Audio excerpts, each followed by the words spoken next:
All right, the first. Please do not do that. Whoever it was. Not necessary. Okay. First thing. Next week, Tuesday, you're having your test. Okay, over fractions. That's multiplying and dividing fractions. Okay, we will finish today. We're gonna finish up dividing. We'll get into some models to review that. And then next Friday we'll review, Monday we'll review, test on Tuesday. You all good with that? Okay. Where did we leave off yesterday? Emery.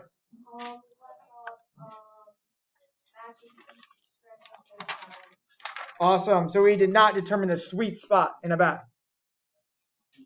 Right? In part 2? Okay. So what we're going to do first is today's lesson will be dividing mixed number by mixed number again. Then we're getting to some word problems. Then we're going to do some models. Okay, so you should be able to divide with mixed numbers and word problems today. All right, let me pull up 6 for part 2. Raise your hand if you play baseball or softball. Have you ever hitting the ball and you didn't even feel it touch your bat? It just goes really far. That's called hitting the sweet spot of your bat. Okay, you feel like no vibration, which is really cool. So this problem starts with that.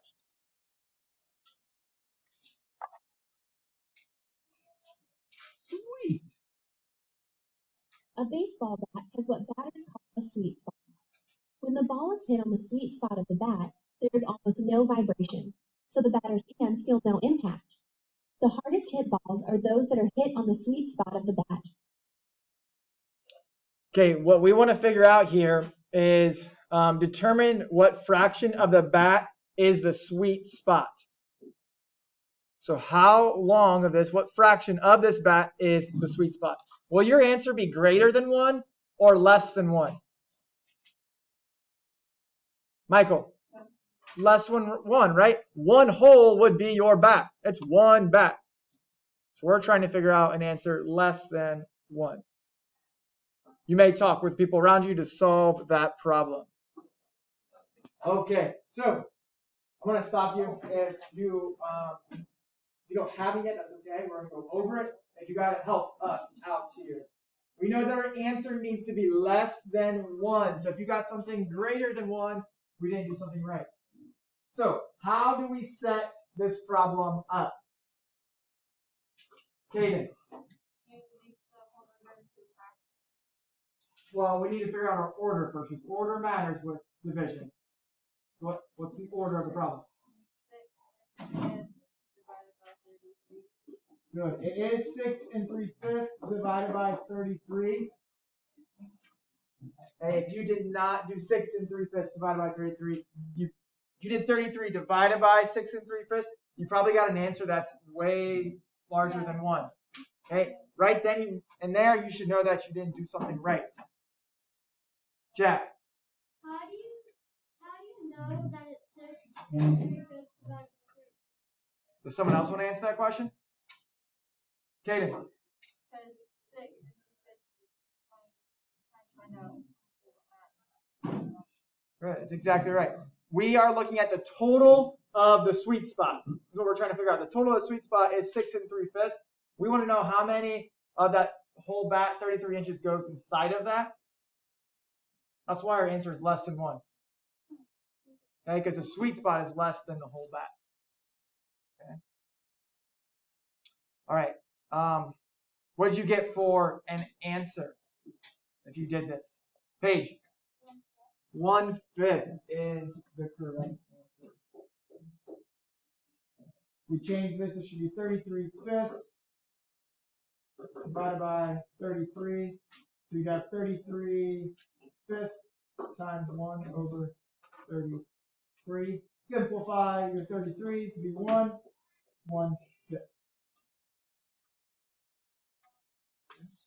You all right with that? Again, probably the hardest part is setting the problem up. Okay. Reason through that, does my answer make sense? Did anyone answer where they did 33 divided by 6 and 3/5 and got a final answer? What was the final answer, Jack? 5. All right, so would 5 of the bat be the sweet spot? No, the bat is one whole bat. Okay, 5 of them would be 5 bats. Imagine a batter up there with 5 bats, and the whole thing was a sweet spot. Okay, reason through that. Does that answer make sense? Okay, and that is probably the hardest part about it. Work on that. Okay. Next. This is right below on the bottom of lesson 6.4 notes. It says the net weight of baseballs in the box shown below is 60 3/4 ounces. If the weight of each baseball is the same, how much does each baseball weigh? There are 12 baseballs in this box. Okay, so you're solving this one right here. I want you to try to solve this one on your own.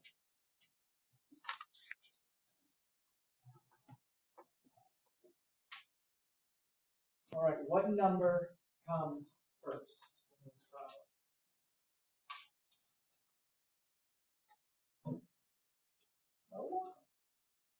No. Good. 60 3/4 is going to come first. The reason 60 3/4 comes first is because it is the whole amount. The whole thing weighs 60 3/4. We are then dividing it by how many baseballs we have, which is 12. Okay, so we're trying to see how much we divide the 12 equal parts, how much each one weighs. Okay, change our mixed number into an improper fraction. This should be 243 over 4. Do we agree? Yes. Okay, divided by 12 over 1. Keep change and flip. It should be 243 over 4 times 1 over 12. Who multiplies straight across from here? I probably will. I don't know if 12 goes into 243 on top of my head, so I would just go ahead and multiply straight across. 243 over 48. That's the improper fraction. What do we get from here? Sam? 5 1/16. That is the correct answer. Did anyone get something different? They just didn't simplify. Kale? Perfect. 5 3/48 is also a correct answer.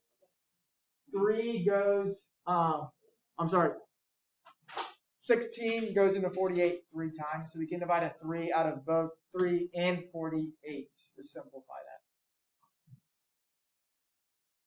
How'd we do? Good. Awesome. Great. Go ahead and flip your guided notes over. Taylor has 13.5 yards of fabric to make for making costume. For each costume, she needs 1.5 yards of fabric for the top and 3/4 yards for the bottom. How many costumes can she make?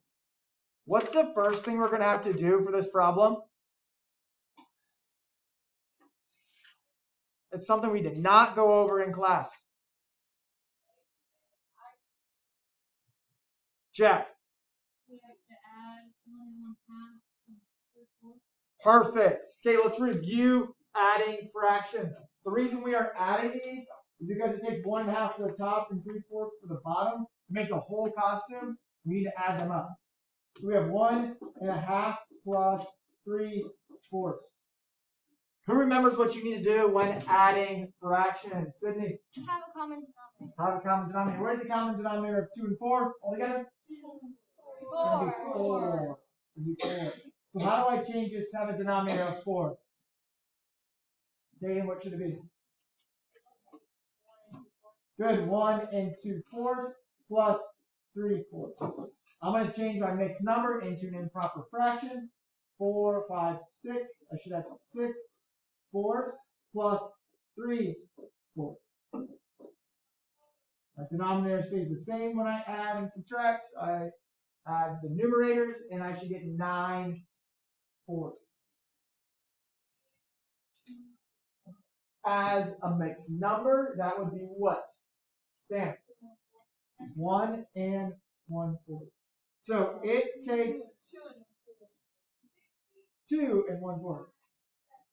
It takes 2 and 1/4 yards of fabric to make one costume. Jack? How do you find the common denominator? Common denominator, it's the greatest common factor. Okay, so what do they go into? 2 goes into 4, so you have to find that.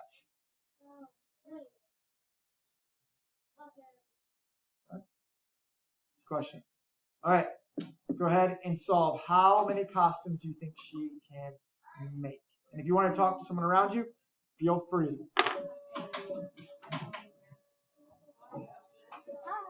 Okay, we should have our total amount of fabric, which is 13 1/2, divided by how much fabric it takes to make one costume. We divide by 2.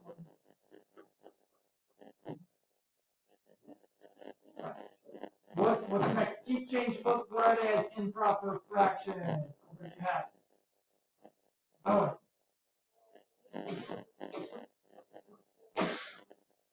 All right. Agree? Okay, I would simplify here. I can divide a 9 out, get 1. That could be a 3. I can divide a 2 out, get 1 and 2. I should get 6 over 1, which is equal to 6. All right, let's say, so we can make 6 costumes. Let's say our answer is hypothetical. If our answer was 6 and 1/4 costumes, how many costumes could you make altogether? 6, right? What if she was left with 6 and 7/8 costumes? How many costumes could she make? Alex, she can make 6, right? You can't round up when you don't have enough material. It's like money. You can't round up to money because you don't have enough. We do not have enough material to round up in this situation. Did anyone answer the last question? What'd you get? Kale? 18. 18 is the correct answer. Okay, you had to do 48 total cuts. If you use 40, you need to add those 8 cuts that we had additional. All right, that is all for 6-4. So go ahead and go to the new notes from 6-5. For this question, I want you to find someone new that you have not worked with yet today. Stand up. I want you to solve this problem. I will tell you, there is kind of a trick to it. Read the question carefully. Go ahead and see if you can solve this problem. You can move around. All right. In the last period, I had someone with a strategy that I thought was awesome. They went ahead and underlined all their important information. 5-pound box, 16 ounces in 1 pound, and it's 1/10 of an ounce. That's a good strategy. Did anyone here do that? Awesome. Great idea. Okay. If each nail weighs 1/10 of an ounce, what do you notice in this problem right away? Jack? It's multiplication. Multiplication? Some of it's There's some multiplication here. What do you notice? Anything else? I'll tell you what I noticed. I noticed we have pounds and we have ounces. Are those two the same thing? No, they're not. Somebody go ahead and share how they solve this. Who wants to explain? Owen, go ahead.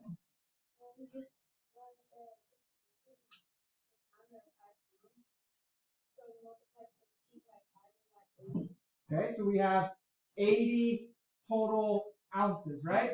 Of nails.